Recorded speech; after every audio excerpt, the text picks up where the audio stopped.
To my channel. ఇవాళ నేను దోశలో కారం ఎలా ప్రిపేర్ చేసుకోవాలో చూపిస్తున్నానండి. సో ఫస్ట్ దానికి మనం ఎండుమిరపకాయ తీసుకోవాలి. ఇవన్నీ పచ్చివేనండి, అంటే వేయించకుండా. ఎండుమిర్చి కారంకి సరిపడా, ఇవి కొంచెం కారం తక్కువ ఉంటాయని కొన్ని ఎక్కువ తీసుకున్నాను. సో దాంట్లో మనం ఏంటంటే కారం ఎక్కువ తినలేము అనుకుంటే కొంచెం ఆనియన్స్ తీసుకోవచ్చండి. ఒక 3 ఆనియన్స్ తీసుకుంటున్నాను. తర్వాత టమోటాస్ కూడా తీసుకుంటున్నానండి. సో ఈ టమోటాస్ బదులు చింతపండు కూడా వేసుకోవచ్చు, కానీ నేను టమోటాస్ తీసుకుంటున్నాను.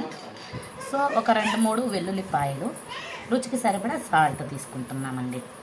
సో ఇవన్నీ కలిపి కట్ చేసుకొని అన్నీ మిక్సీలో వేసుకోవాలి.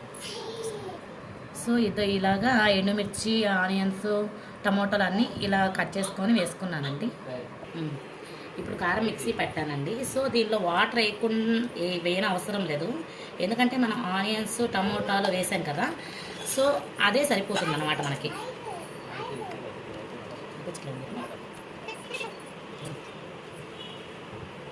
సో ఇలాగా కారం రెడీ అయిందండి.